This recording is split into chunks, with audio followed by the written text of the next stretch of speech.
The Allen Line Company thanks all the hard-working drivers who are moving goods across the country. We can't do it without you.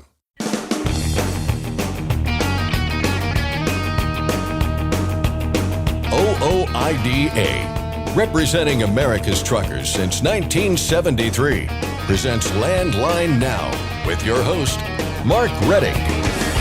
Despite delays in the process, the Federal Motor Carrier Safety Administration still plans to issue a rulemaking that would require speed limiters in trucks yet this year. I'll get the latest on that and on broker transparency from OOIDA Director of Federal Affairs, Jay Grimes. How do you get heard by your lawmakers over the din of so many people calling them? How do you get your message through so that you're contributing to positive change for yourself and other truckers? In their February issue, the staff of Landline magazine tackles that very important concept and what can result when you get your voice heard. Ashley Blackford talks with them today. And finally, Marty Ellis is out on the road on the left coast, and while it's been smooth sailing for the most part, he has run into a few problems, including some significant potholes and maybe a need for some more road signage along the way. I'll talk with the man who drives the spirit of the American trucker. But first, the news with Scott Thompson. Thanks, Mark. New details tonight on FMCSA's planned changes to the CDL skills test. A notice of proposed rulemaking publishing Friday in the Federal Register, giving the public until April 2nd to comment. As we've told you before, the proposed changes include giving applicants the option to take a CDL skills test in a state that isn't their home state, allowing commercial learners permit holders who have passed the CDL skills test to operate commercial motor vehicles on public roads without a qualified CDL holder in the passenger seat, and removing the requirement that an applicant wait at least 14 days to take the CDL skills test following the initial issuance of a commercial learner's permit. FMCSA says the changes are in the name of efficiency and flexibility. A federal court of appeals has ruled that trucking companies must pay team drivers for time spent in sleeper berths in excess of 8 hours. The ruling stems from a case filed in 2016 against CRST International and CRST Expedited. The lawsuit is based on CRST's training program, which teams up trainees with experienced drivers. The lengthy court battle centered on who benefits the most from sleeper berth time in team driver operations, the employee or the employer. CRST argued that sleeper berth time benefits drivers who can use the time to sleep, fix meals, watch television, or do whatever they want. The plaintiffs argued the opposite, pointing out since drivers are confined to the restrictive environment of the sleeper berth, the time mostly benefits the employer. They added that the whole point of team drivers is to keep the truck moving while rest periods are being taken, thereby increasing profits. The First Circuit agreed with the plaintiff's argument regarding confinement and ruled in December that since team drivers are traveling during sleeper berth time, that time is for CRST's benefit. Long story short, in team driver operations, the courts found that drivers are entitled payment for sleeper berth time that goes beyond 8 hours. Recent attacks targeting international shipping routes have housed transportation leaders calling on the Biden administration to do more to secure the supply chain. In a letter to the Secretaries of State, Defense, and Transportation, the members of the House T&I Committee noted that about 20% of all container shipping passes through the Red Sea and Suez Canal, making any disruptions in that region of particular concern to shippers and customers alike. Iran-backed Houthi militants have launched attacks in recent weeks, which has prompted U.S.-led airstrikes in response. Representative Daniel Webster of Florida called on the Biden administration during a recent hearing in the House to continue working to guarantee the safe arrival of goods at national ports of entry. He said, "We saw firsthand during the pandemic what a significant supply chain crisis can do to the global economy, and that we must not let it happen again." Ryder's System has acquired Cardinal Logistics. Terms of the deal were not announced. The acquisition does give Ryder more of a footprint in the dedicated fleet services sector. Ryder said it will fully integrate Cardinal operations, facilities, and equipment into its dedicated transportation, fleet management, and supply chain businesses. The online driver training company Carrier's Edge has released its annual report on the best fleets to drive for. 20 trucking companies being recognized for providing the best workplace experiences for their company drivers and independent contractors. A number of factors are taken into account, including compensation and benefits, professional development, and work-life balance. The list includes American Central Transport, Continental Express, Herb Transport, and TLD Logistics Services, among others. To be considered for the 2024 Best Fleets program, for-hire carriers operating 10 tractor trailers or more were nominated by a company driver or owner-operator currently working with them. Each fleet then collected surveys from drivers who measured their satisfaction of the fleet. The results were compiled and scored to identify the top performers, but there is more to come. From the top 20 list, 2 overall winners will be announced in the large and small fleet categories at the Best Fleets Education and Awards Conference in April at the NASCAR Hall of Fame in Charlotte, North Carolina.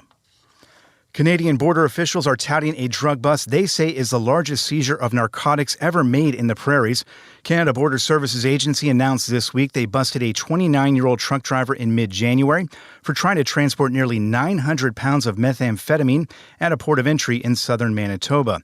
That's enough to dole out an estimated 4 million illicit doses, carrying a street value of more than $50 million. The driver has been hit with possession and trafficking charges. Officials in Ohio say an experiment involving a variable speed limit on Interstate 90 is working. In 2017, the Ohio DOT and Lake County Sheriff's Department were given permission to reduce the speed limit on I-90 during weather events. In the years since, transportation officials say the number of crashes on that stretch of roadway has gone down by more than 35%, from an annual average of 76 to 49. The variable speed limit sign system utilizes traffic cameras, dynamic message signs, and road weather information stations to monitor visibility and precipitation. The ODOT Traffic Management Center works with local law enforcement to decide when to lower speed limits. When that time comes, speed limits for all road users can be reduced in 10-mile-an-hour increments. A new bipartisan bill in Colorado would expand the state's chain law to include more interstates. It also contains a few extra restrictions that target commercial trucks. The current chain laws in Colorado are reserved for a stretch of Interstate 70 from September 1st to May 31st each year.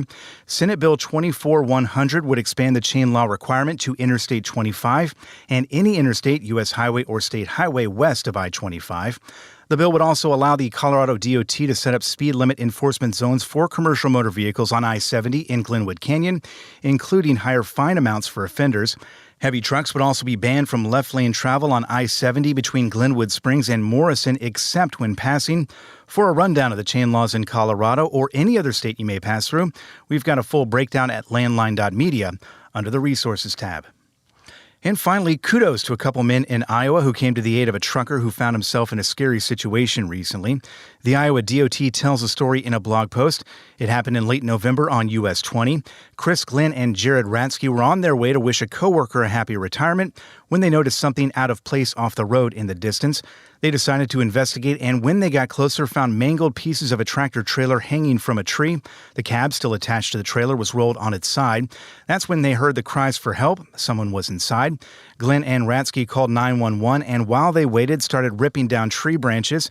They found the driver hanging from his seatbelt inside the truck. Emergency responders arrived using the jaws of life to get the trucker out, who was then rushed to the hospital. A trooper later told the men the driver had thought he was going to breathe his last breath in that mangled semi until help arrived, but now he was on the road to recovery after suffering several broken bones and internal injuries. The good news here is that he is expected to survive, all thanks to Glenn and Ratsky. Without them, this story could have ended much differently. And that's Landline Now News for today. I'm Scott Thompson. Thanks, Scott. OOIDA is offering an online version of its Truck to Success seminar. The 3-day in-depth training offers step-by-step guidance for truckers considering becoming owner-operators or moving onto their own authority. You can find a link at OOIDA.com. Next, I'll discuss the latest on FMCSA's plans for a speed limiter requirement with OOIDA Director of Federal Affairs, Jay Grimes. Ashley Blackford discusses some basics of getting involved with Jamie Jones and Mark Schremer of Landline Magazine, and I'll talk with Marty Ellis of the Spirit of the American Trucker. I'm Mark Reddick, and this is Landline Now.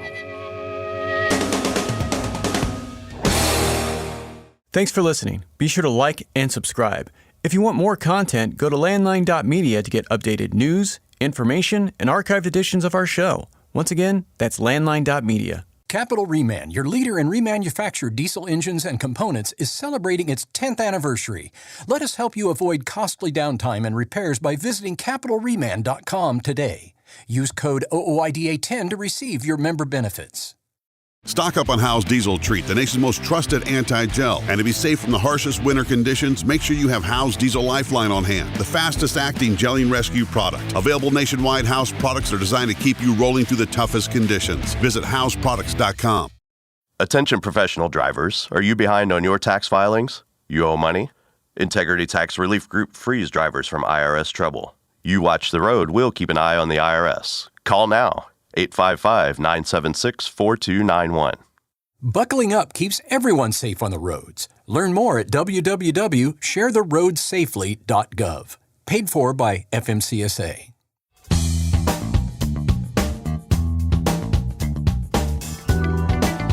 Despite delays in the process, the Federal Motor Carrier Safety Administration still plans to issue a rulemaking that would require speed limiters in trucks yet this year. Welcome back to Landline Now. This is Regulatory Roundup, and I'm Mark Reddig. I'm joined as always by OOIDA Director of Federal Affairs, Jay Grimes. Jay, how are you doing? Doing well. Good to be back. So, what is the latest on this, Jay? What are they now saying they plan to bring to us and when? Right. So according to the most recent DOT report on significant rulemakings, we have a new projected date for the speed limiter notice of proposed rulemaking. Updated projection is now May of 2024. Pushback from a few unofficial dates. The last official date, we thought it was going to come December 29th of last year.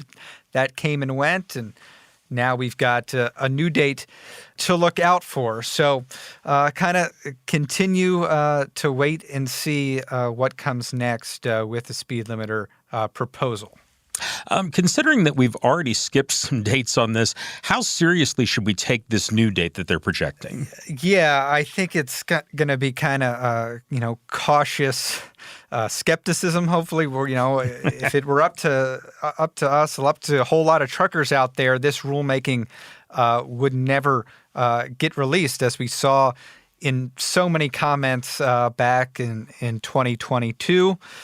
Certainly, there were a lot of comments to review. That could be part of the reason for this delay. Certainly, a lot of issues to be worked out into how this speed limiter proposal is going to be implemented, and that could be another reason for the delay. I think until we see something formally submitted to the Office of Management and Budget, we're just going to have to kind of continue to keep an eye on it, continue to build up opposition on the legislative side, continue to oppose what we think would be a very dangerous mandate. So that's kind of, once again, the next kind of formal step we're waiting to see. Once that proposal is submitted to Office of Management and Budget, at least they've got something in the works. Could still take a while to go through that process. So going to be continue kind of to be determined at this point. Certainly, the clock is ticking here as we're in an election year. There's some other key dates to relates to that in terms of regulatory review and the Congressional Review Act, which can be triggered within 60 days of a new end of Congress session. But we're not there yet, so May 2024. But yeah, who knows? I'm wondering if you'd mind if we went back a little bit and did some history. This started some years ago, as I recall. Correct me if I'm wrong, with a notice from the National Highway Traffic Safety Administration and FMCSA on the topic. How far back should we go? So good point. Yeah, I think it was 2006, 2007. We got some initial petitions for rulemaking from the American Trucking Associations, from some safety advocate groups. Kind of went through some public comment periods and some different studies, I believe. And then in 2016, we did get a formal joint notice of proposed rulemaking from FMCSA, from NHTSA, that kind of, put this out on paper. And once again, the opposition was pretty adamant from drivers there. The notice of proposed rulemaking had the public comment period open and then kind of went into what the agencies deemed the long-term action section, where they don't expect any agency actions to take place for at least a year or so. And we were kind of happy that it had been designated there. And then sort of out of the blue, FMCSA, and just FMCSA, I might add, kind of reopened the rulemaking process, asking some technical questions related to speed limiters and the electronic control modules and how that could be kind of factored in, and really, reopen this notion of a speed limiter rulemaking. So that's kind of where we stand right now. as FMCSA kind of continues to review the public comments from that reopened portion in 2022. And do want to mention that was just an FMCSA action. We have not seen NHTSA reopen the process. That could be another factor, depending on what which direction FMCSA goes. NHTSA might have to be pulled in at some point too. So more details to be worked out, and we'll see what comes about in May.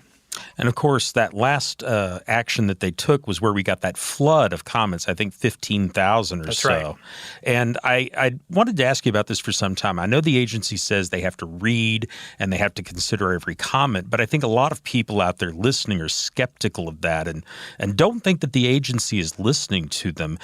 Do they really read and consider these comments, and what sort of effect do those comments have on later actions by the agency? Yes, they certainly do review and read every public comment. When you go throughout some of these rulemakings that have hundreds and hundreds of pages, typically it's the final rulemaking where they acknowledge pretty much each and every comment that's been submitted in one way or another. Depending on the issue, I think some of those public comments have more of an impact than some others. We've seen this in plenty of emissions rulemakings. It seems like EPA is kind of pretty set in their ways and wants to push forward. On speed limiters, I think we've seen the impact of the public comment periods, not only in 2016, but if we didn't have that flood of comments back in 2022 raising opposition, kind of speculate this next phase of the rulemaking might have already been pushed through, and we might be looking at a final rule already. Fortunately, that has not been the case, thanks to a lot of truckers and drivers making their voices heard. So always do encourage drivers out there to submit comments when they have the opportunity. A lot of cases, even though it might not sound like it, it is certainly worth at least putting in some brief comments whenever you have the opportunity. When the agency finally does issue a rulemaking, assuming they do, and I want to look forward a little bit, what sort of information are you looking for first in that rulemaking? I think the main question is going to be if they propose a specific speed. There's been a lot of debate on that speed. Back in 2016, the agencies raised 60, 65, 68. There was some inaccurate information that was put out by DOT last year that indicated 68, that was then retracted. Certainly there have been calls as low as 60, some calls for adaptive speed limiter controls between 65 and 70. So that's going to be something to look out for. Potentially could be included in the proposal. It's not necessarily that it will be. Also going to be looking at years and engine models of the vehicle. Is this going to be one that includes all vehicles going back to 99, 2000, as we've seen in some? Is it only going to apply for new manufactured vehicles, which I'm not sure is going to be the case. It does seem that the technology is there to have a retrofit here, and that's kind of been discussed in some of these proposals. So those are the two main factors. Is there going to be a specific speed, and what vehicles are going to be under the scope? OOIDA has been pretty plain about opposing a speed limiter mandate. I think that's clear. But I'm wondering if you could just briefly tell us who else is in opposition, either among groups or public officials. Yeah, certainly we've seen a lot of opposition from lawmakers. And again, a reminder on this rulemaking that was reopened in 2022. This has been solely an agency proposal. This has not been mandated by Congress. So we, in the aftermath of FMCSA reopening the speed limiter rulemaking process, we've engaged lawmakers to kind of introduce legislation, most notably the DRIVE Act, that would prevent the agency from moving forward with any speed limiter rulemaking. That was introduced last year. Versions in the House and Senate that continue to build support. Introduced Congressman Josh Burkeen from Oklahoma on the House side, Senator Steve Daines of Montana on the Senate side. But we've heard from a lot of congressional members, especially those with trucking experience. Congressman Mike Bost, who kind of said that states forcing trucks and cars to drive at a different speed simply isn't as safe. And that's certainly what we've been telling the agency when it comes to a speed limiter mandate. So building up congressional opposition has been key in getting the word out. And I think that's kind of slowed down the agency as well. Something that, as I understand it, was not in the recent significant rulemaking report was one that a lot of truckers have been waiting for, a possible rulemaking on broker transparency. Does this mean the agency has dropped that idea? No, not at all. And the difference between the significant rulemaking report that came out last week and the unified regulatory agenda that comes out twice a year is that these intermittent DOT significant rulemaking reports only apply to actions that the agencies, and this is a formal term, have deemed significant, and that indicates that they would have an annual effect on the economy of over $100 million or more. When it comes to broker transparency, last year in March, we heard from the agency that they were going to initiate a broker transparency rulemaking action. We were very supportive of that announcement. We thought it would be out a little sooner than it has been. Initially, they said it was going to be out June of last year. Obviously, that has not been the case. Another thing that added to confusion was that in the last significant rulemaking report, the agency did include broker transparency, but only for the purposes of adjusting that projected date from June of 2023 to now of October 2024. So that was kind of the reason it was included in the last report. It's not included in this most recent version, but the agency has said that they're still committed and still on track to put something out by October of 2024. Obviously a little slower than what we wanted, and considering the urgency of all the broker problems that we hear from drivers and motor carriers, this is something needs to come out as soon as possible. We are, again, anxiously awaiting the transparency proposal. We know that proposal, and again, not sure what the specifics are going to be, but any improvements to broker transparency are going to crack down on the broker fraud, the unfair situations that motor carriers can't access transaction records from brokers, and all the loopholes that they have to fight through currently. So, again, one that we're going to be waiting for, and one we do want to see, come out and get published. But so no additional concerns that it didn't appear in the latest report last week. And this is based in part on a request, or actually I formally called a petition, I guess, from OOIDA.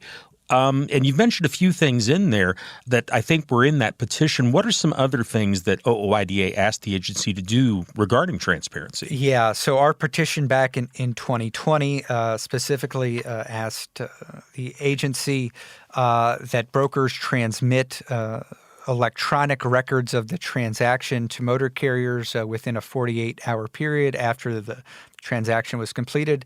It also stipulated that brokers could not include in their contracts with carriers these provisions that require motor carriers to waive their rights to view transactional information. In kind of the aftermath of our petition, the broker groups petitioned the agency to eliminate 371.3C, which are the regulations requiring transparency. Also, back in March of last year, when the agency announced they'd be moving forward with this rulemaking, they denied that petition to eliminate transparency regulations. So we know the agency wants to do something, just kind of taking their time here a little bit on transparency, unfortunately. Okay. Well, Jay, thank you very much for the information. Thank you. I've been talking with OOIDA Director of Federal Affairs, Jay Grimes. We'll be back in a moment with more of our program. I'm Mark Reddick, and this is Landline Now. Penske owns and operates some of the best-maintained vehicles on the planet. Our used trucks come with a 5-year maintenance report and pre-sale inspection. So if you're in the market for a top-quality pre-owned truck, look no further. Search our inventory today at PenskeUsedTrucks.com. Control your toll costs and eliminate tolling headaches with Prepass Tolls. Prepass Tolls means toll volume discounts. Just one invoice for all tolls and fewer violations. Call 877-878-5970 or go to prepass.com. Ready to make more money? Use a better load board. For a limited time, get 50% off Truckstop Loadboard Pro. Just go to truckstop.com/go and enter promo code READY2023 when you purchase Loadboard Pro. It's tested and proven. Burn 2.1% less fuel when you balance all wheel ends with Centromatic. Call 800-523-8473 to get the OOIDA discount.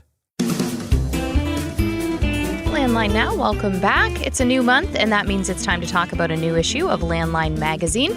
Managing editor Jamie Jones and senior editor Mark Schremer join me now. Thank you both for coming in. Hey, you're welcome. Yeah, thanks for having us. Jamie, I will start with you and the editor's page. I absolutely loved the story you told about how the quiet voices can sometimes be the ones that are heard. Talk to me more about that. Well, and it'll resonate anybody who's ever been in a classroom of little kids, how this all came about.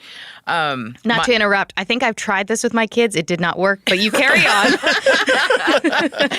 No, and it was really funny because my oldest was in kindergarten, and it was like a party day. Mm-hmm. So there were some parents there, and the kids were just unhinged.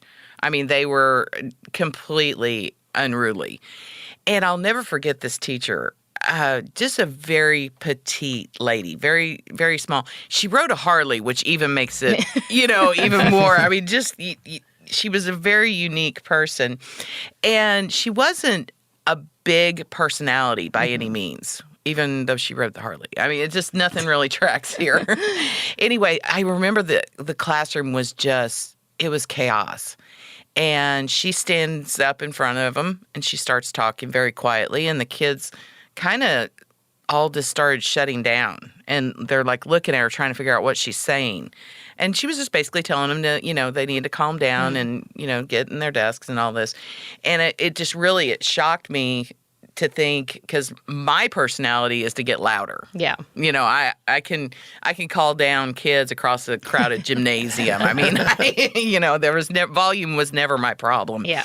But it really made me understand that sometimes, you have to be quiet to be heard, because if you're just trying to get louder than the chaos, you're just adding to the chaos. And in this day and age, it just seems like that's what we live in, is just this kind of constant roar of chaos. We've got the keyboard warriors out there. I mean, you can't even get on social media to look at cat videos without somebody saying being something contrary just for the sake of being contrary. Mm-hmm. And it's just hard, and I mean, and that's just in your personal life, just trying to get a little bit of entertainment. And I kind of put myself in the shoes of lawmakers and what they must face from their constituents calling, their social media. I mean, I feel sorry for the legislative aide that has to handle social media for a lawmaker. I mean, there's just no winning right now, it doesn't seem like. And I think that's what makes it so hard in life. But I just kind of was thinking, what if you're the one who calls and you're calm and polite and, hey, do you have a few minutes? I would like to talk to you about XYZ. And just had a cordial conversation with all this other, chaotic conversation and screaming and yelling and struggling for relevance going on around you, that they might find solace in that. It's a break from everything else. And it's like, man, that was really refreshing. And how much easier it would be to have them soak up your message and be more open to talking to you more often, because you're the quiet in the storm. And I really do believe it. I don't care if it doesn't work in your house. I'll try it again. I'm willing to try it again. But, I really do. I think that could be a very strong tactic to get yourself heard right now, is to be that calm. And, you can have a disagreement, but can I tell you why I don't think this will work? And if you just really go at it in a conversational manner, you're going to get so much further anymore than, especially because of everything else going on. And that was just kind of, when I was looking through the magazine at all of the stuff that we had in this issue, where lawmakers are making that connection with truckers, I was like, these are because of relationships, and those relationships were built for a reason, and it's because they became the go-to person for those lawmakers. I think a big thing to remember is that the truckers are the experts on these topics when they're talking to anybody on congressional staff or an actual lawmaker. And if you are able to just kind of hear out the topic, logic is on your side on these. You're the ones out there, you're on the road every day. You know what these regulations or a new law or whatever how it would affect your business, how it would affect safety out on the roads. And so the people, when you're on the right side of logic, you don't need to yell. Right. You can explain it out. And so I think that is definitely an effective thing. And we've had a lot of members and truck drivers that I've spoken with over the years that have they've made some strides with lawmakers going about it that way. Now, looking at this issue's cover story, Congressional Crosshairs, Mark, walk me through this article and what you touched on.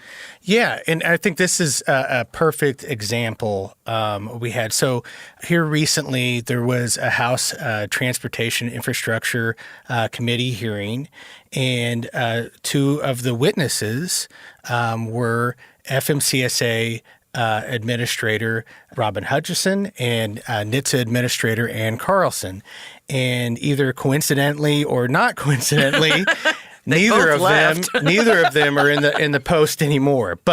And during this T&I hearing, I would say at least a half a dozen or so lawmakers really put both of those administrators to task on a lot of the issues that truckers have been really frustrated about.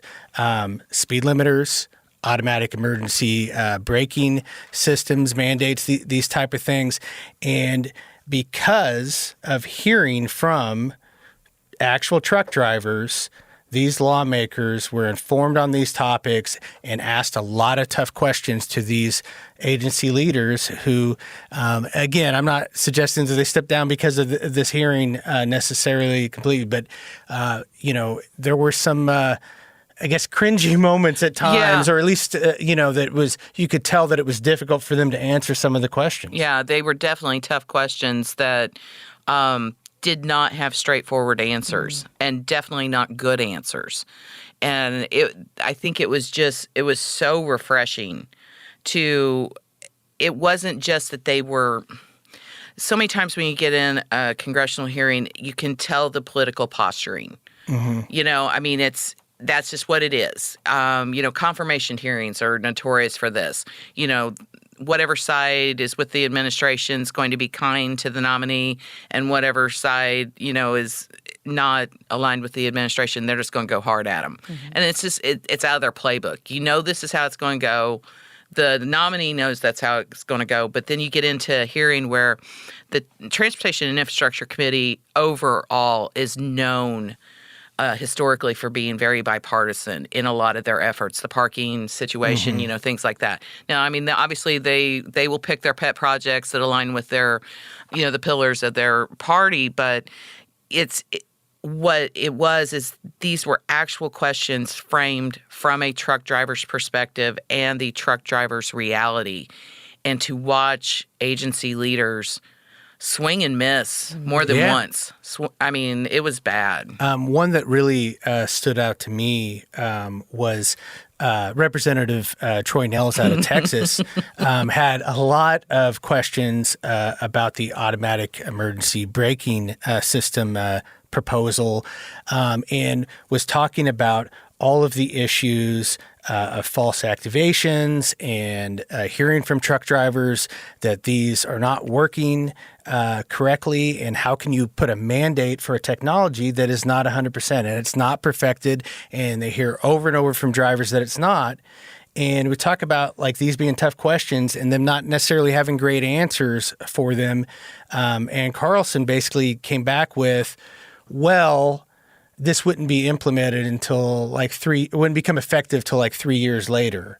So basically, they're banking on, they know a technology is not ready, but we're going to mandate it and just hope they get it right in 3 years. A pinky promise. And I laughed when you brought up Representative Nils because selfishly it was a high point in the meeting for us. Yeah. I mean, it really was. But one of the things he did, and this, again, going back to being that calm and being that advocate and getting to be a resource for your lawmaker, he actually held up a copy of Landline magazine where Mark had actually written the cover story about the braking and the automatic emergency braking and all the problems with it.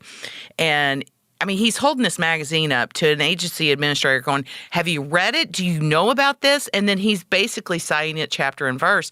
Come to find out, one of our members regularly sends him copies of Landline and has pages tabbed for him, articles for him to read. That's or awesome. the staffer. So, I mean, advocacy takes many, many forms. It doesn't always have to be that phone call or an email. It can simply be a few Post-its on a magazine or, tear the article out and mail it to him. Whatever. I mean, it's even stuff like that absolutely makes a difference. So, again, selfishly, we loved it. I mean, it's not often that you get to see your magazine held out there as a resource like that. It was fantastic. I just was really proud of all the hard work that we do here to make sure that we are delivering the trucker's perspective, and that is a role that the association plays with lawmakers too.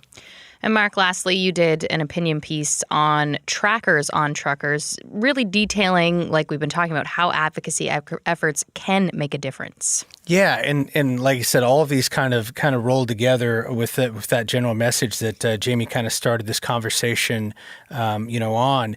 If you remember, there's all these different issues. We got all these things, speed limiters, automatic emergency brakes, these things that most truckers are opposed to. Another one that came out last year that got a lot of talk was these trackers on truckers. Basically, these it would be mandatory electronic IDs, basically. Transponders with all your data on them. Yeah, and so this is one of those things. A lot of times, we probably the association doesn't always pat itself on the back for the wins, maybe as much as they should. But this is one I think that you would have to put in that because they received thousands of comments on this from truck drivers explaining, why. This was a bad idea. You're talking about all of the different issues with, security, cybersecurity, all those types of things. And you can tell that they listened. Now, it didn't completely go away, but what FMCSA did is they moved it to their long-term action list, which is another way of saying, for me, the sports analogy, it's on the sidelines. Yeah. It's not getting into the game anytime soon. No. And it's not even in the bullpen. and that's a win. I know that you wish that they would just say, okay, we've lost, we're completely doing away with this, but in the political world, regulatory world, that's a win for now. Oh, 100%. And lots of times when we see a rulemaking get pulled back and put on that long-term action list, there's not much effort going to be. They'll look at it again, in a couple of years and be like, "Are we ready?" Man, that was a big hill to climb. I don't think that the time's right for that. I mean, they will remember the struggle that they had, and that's why we have to keep active. And OIDA put out those calls to action. People responded. Truckers won this. Yeah, exactly. All right, and just quickly, Fighting for Truckers. Talk to me about that. FightingForTruckers.com. Mm-hmm. That's the place where you have to go. It's your one-stop shop. Any issue that we have is on there. There's one button you click and you can comment. You can contact your lawmaker. It is so simple. I use it all the time for other stuff. So just get on there. Use it. All right. Jamie, Mark, thank you so much. Yeah, you're welcome. You. Our thanks to Jamie Jones and Mark Schremer of Landline Magazine. You can check out landline.media for the latest from the trucking industry. If you have a news tip, you can contact us through our website or call 816-229-5791. For Landline Now, I'm Ashley Blackford. We'll be back after this. Are you tired of the IRS following you around like a dark cloud? Call 888-557-4020 and get your life back. Dispatch, I picked up that load of steel, so I'm ready to roll. Sounds good. Remember, we're getting paid by weight, so make sure to use a CAT scale. I wouldn't weigh anywhere else. For can't miss accuracy when you're truck on a CAT scale. Since you started, what you've loved about trucking is the freedom. Heading out on your favorite route, a good driving song, and thinking about truck insurance. Well, maybe not that last one. That's why we're here. At OOIDA, we have a full range of truck insurance products, expert advice, and great customer service, helping you get the right coverage for your operation. Go to OOIDA.com, because your job is to drive. Our job is to help with everything else. Landline Now. Welcome back.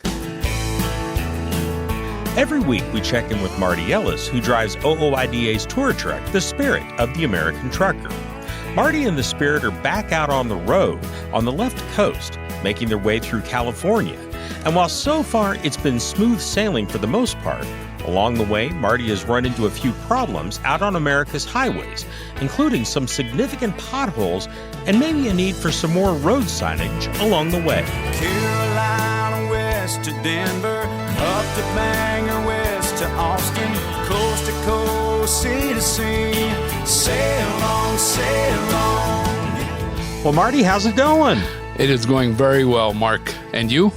Doing all right. We're having a good day out here. Good weather and everything. Where does our little call to you find you today? I am over here at the Petro, Wheeler Ridge, California. The actual town is Lebec, and it's off I-5 and Laval Road. We have 415 parking spots out here. I have 19 showers. They now have an IHOP. Last time I was here, it was not open. And, of course, an Arby's, a Subway, Wendy's, Baskin Robbins. I mean, they got have it all. And then, of course, right across the street is an In-N-Out Burger. So, I have a date there for one of my days. Well, as long as you have your priorities straight, that's what's really important. Absolutely. Well, I guess this is the first time you've been out on the road with the Spirit in a little while. How was your trip? Yeah, we had a big jump out here to get us back on track for our schedule. But the trip went well, other than some wind and that. One thing I did notice that their guys are still parking on alongside the interstate for a break, which it still troubles me, after some of the accidents and that we've heard of and seen.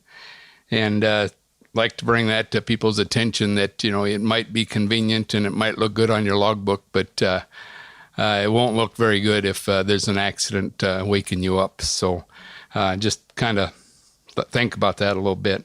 And there have been a few of those. Absolutely. And some, pretty bad ones. And you don't want to put yourself in that position, unless you're actually broke down.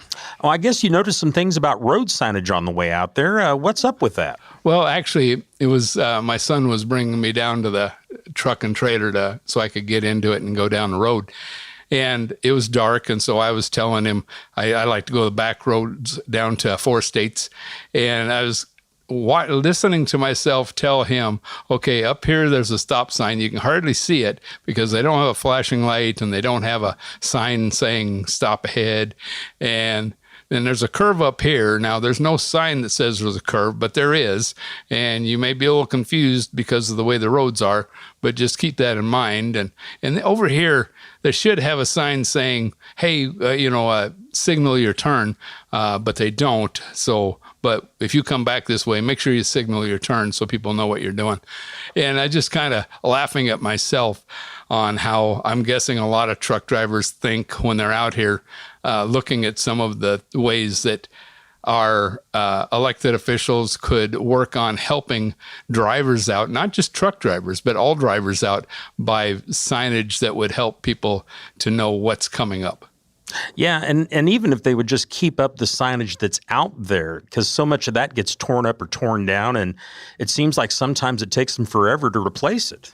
It really does. Yeah, it's that and, marking the, lines on the road and things like that. It does sometimes maybe it takes an act of Congress to get it done.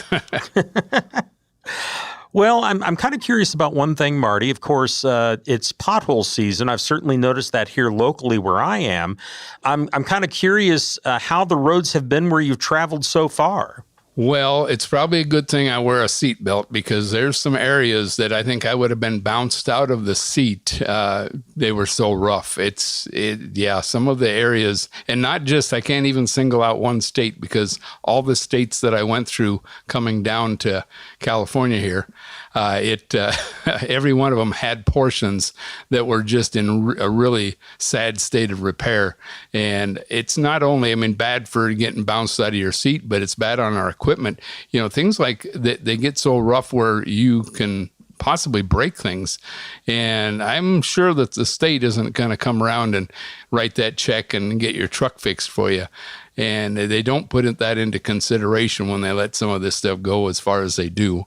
And I get it. Everybody has a budget and all, but I don't know if you've noticed it, but some states seem like they repair the same portion of the road year after year after year and never quite get anything done. And others, they do a really good job and try to get through things. But I think that all of them could, stop and take a look at what's really going out here and ride in a truck. And if you think it's pretty smooth in your Cadillac, well, maybe in a truck it may be a little bit rougher.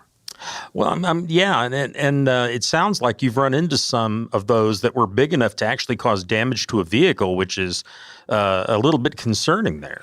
Yeah, yep, yeah. Like I said, some of those potholes are getting, terrible. And I've been being told up there in Indiana and that are having the same issues. And I get it middle of winter, but some of this stuff wasn't repaired last year. So we're putting them off. And like I said, I'm sure it's all about budgets and all. But somehow, some way, we're going to have to, take care of some of that before, somebody could, if you got bounced out of your seat, then, all bets are off where that vehicle's going to end up, whether you're in a car or a truck. And that wouldn't be good either. And I guess we would just blame that on driver inattentiveness or, something besides the potholes. Yeah, definitely. Well, no sarcasm on my end. Something else that you brought up is a little bit of something about people camping out in the left lane. What's going on there? Well, there a lot of states are starting this no camping in the left lane rules, laws, regulations, however they're deciding to do it. But I am a little confused because nowadays, almost every one of them are saying, even if you're going the speed limit, you can't, which, like I said, I'm not a big fan of people camping out there. But now we're going to go ahead and give a guy a ticket for camping out there going the speed limit, okay, which if everybody else is going the speed limit, you wouldn't be trying to pass him, but okay. And we're going to give him a ticket, so he needs to get over so the guy that wants to go faster than speed limit can. So it just started scratching my head when I started looking at some of these rules that the states are putting out. It's like, okay, had nobody ever thought about, so we're going to put one over the other because it's more important to get the guy out of the left lane than it is to keep the guys from speeding. I'm just totally confused. Maybe you can help me out, Mark, because I am just totally confused. I can't help you out there. I can't help you out. But there are a lot of those going into effect and a lot of states doing that. So definitely a curiosity. We're running a little bit short on time, Marty. Why don't you tell us where you're going after you're done with Wheeler Ridge? Well, we're going to go down to the Petro in Ontario, California. That's I-10 exit 57. That has 520 parking spots, 31 showers, and an iron skillet, Popeyes, and a Burger King. So we'll be down there the 5th through the 7th. And then off to the TA in Coachella, which is I-10 exit 146. And they have 205 parking spots, a Popeyes, a Taco Bell, and an Arby's. Okay, well, take care until we talk to you next, Marty. Thanks. All right. Appreciate it, Mark. Take care. Brothers of the highway, children of the wind. Once again, that was Marty Ellis, who drives OOIDA's tour truck, The Spirit of the American Trucker. You can find Marty's next stop on our show and every day at our website, landlinenow.com. That includes truck stops, truck shows, and other special events across the country. Again, you can find that at our website, landlinenow.com. You can also find the Spirit's complete schedule at the OOIDA website, ooida.com. Just go to the main menu at the upper left corner of the page, and under Membership, click on OOIDA on Tour. There you can find the next month or so of where the Spirit is headed. Again, that's at ooida.com. That's our show for today. I'm Mark Rettig, and this is Landline Now.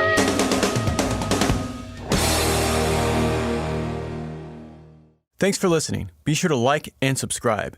If you want more content, go to landline.media to get updated news, information, and archived editions of our show. Once again, that's landline.media. I'm a dad, a son, a husband, wife, I'm a writer, photographer. I farm. I'm a veteran. I love old cars, fishing, my kids, chrome, and I am a professional truck driver. And together we are OOIDA. OOIDA was founded by truckers to stand up and speak on behalf of truckers. We've done that by combining the individual voices of our members into a single, powerful voice. Protecting your interests, defending your rights. Join us. Make your voice heard. Join OOIDA, the Owner-Operator Independent Drivers Association. Call 1-800-444-5791 or visit ooida.com.